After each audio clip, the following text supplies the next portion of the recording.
ہمیں یاد رکھنا چاہیے کہ دشمنی کے بھی کچھ آداب ہوا کرتے ہیں، لیکن ہمارے معاشرے میں دشمنی کی انتہا پر انسانیت سے بھی نیچے اتر آنا ایک بہت عام سا رویہ ہے، جس میں ہم دشمنوں یا حریفوں کے جسمانی خد و خال اور ساخت تک کو بھی نشانہ بنانے سے باز نہیں رہتے۔ اگر مغرب میں کوئی ناخوشگوار حادثہ ہو جائے تو ہمارے ہاں مسرت کا اظہار کرنا بہت عام سا رویہ ہے۔ اس کے جواز کے طور پر مغرب کے دوہرے معیار یا ان کی پالیسیوں کی بات کی جاتی ہے، جبکہ انسانیت کے اصول غیر مشروط طور پر ہم پر یہ ساری ذمہ داری عائد کرتے ہیں۔ پھر یہی فرق تو اچھے اور برے اور غلط اور صحیح میں ہوتا ہے۔ اگر ہم بھی دوسروں کے کسی غلط کو اپنے غلط کے لیے ایک جواز کے طور پر پیش کریں گے تو پھر ہم خود کہاں کھڑے ہوں گے؟ ہمارے مغرب سے ایسے رویوں کی جڑیں تاریخ میں بہت گہری ہیں۔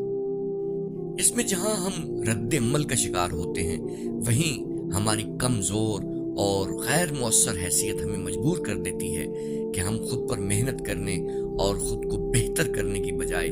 مغرب کی کسی مشکل یا حادثے پر تالیاں بجانے لگتے ہیں۔ ستم یہ ہے کہ اس کے باوجود ہمارے سماج میں لوگ وہاں جا کر رہنا بھی چاہتے ہیں اور وہاں جا کر اپنی زندگی بہتر بھی کرنا چاہتے ہیں۔ نہیں معلوم اس متضاد طرز عمل کو کیا نام دیا جا سکتا ہے۔ جیسا کہ ہم نے ابتدا میں کہا کہ زندگی کے لیے تعلیم اور تربیت کی بڑی گہری ضرورت ہوتی ہے، اس لیے یہاں مقابلے اور مسابقت کے لیے بھی ہمیں یہ آداب ذرا کم ہی نصیب ہوئے ہیں۔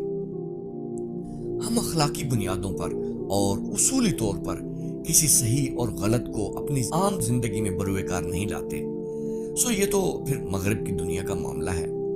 ہم تو عام سماج میں بھی اخلاقی اقدار سے بہت پرے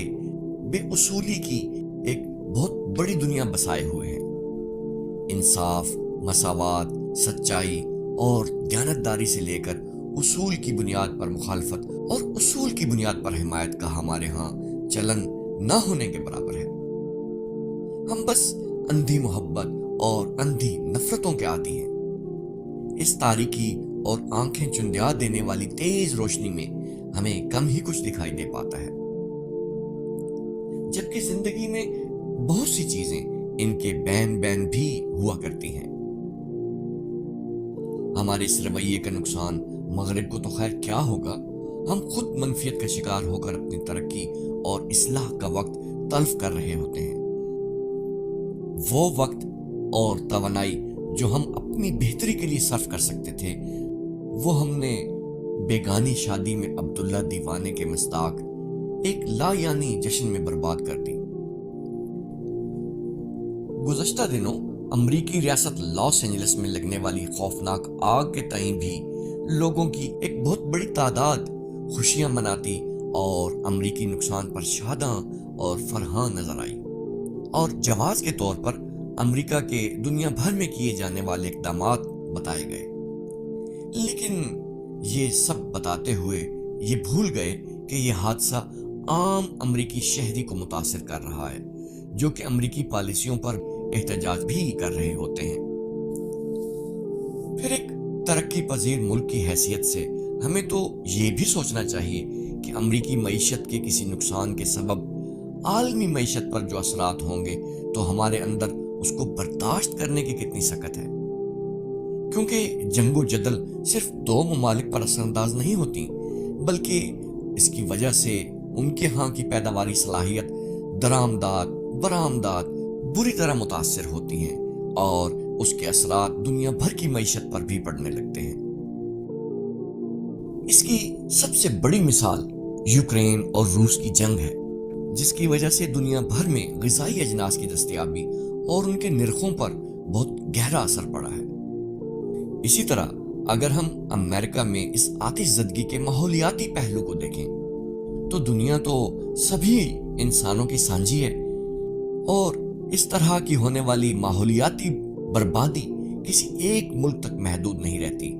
اس لیے کسی بھی حادثے کے حوالے سے کوئی بھی رائے دینے یا موقف اپنانے سے پہلے ہمیں اخلاقی اقدار اور منطقی اعتبار سے بھی جائزہ لے لینا چاہیے کہ کہیں ہمارا جذباتی رد عمل ہمیں بچگانہ اور بے وقوفانہ طریقے سے دنیا کے سامنے پیش کرنے کا باعث تو نہیں بن رہا۔ اگر ہمہ وقت سخت تربیت اور اپنا محاسبہ نہ ہو تو ہمیں پتہ نہیں چلتا کہ کہاں ہمارے رویے بہت زیادہ منفی ہو گئے ہیں اور کہاں ہمارے نظریات تاریک اور گمراہی کا راستہ اختیار کرنے لگے ہیں۔ اس لیے ہر لمحہ سیکھتے رہنا اور اپنے خیالات اور افکار پر نظر رکھنی چاہیے۔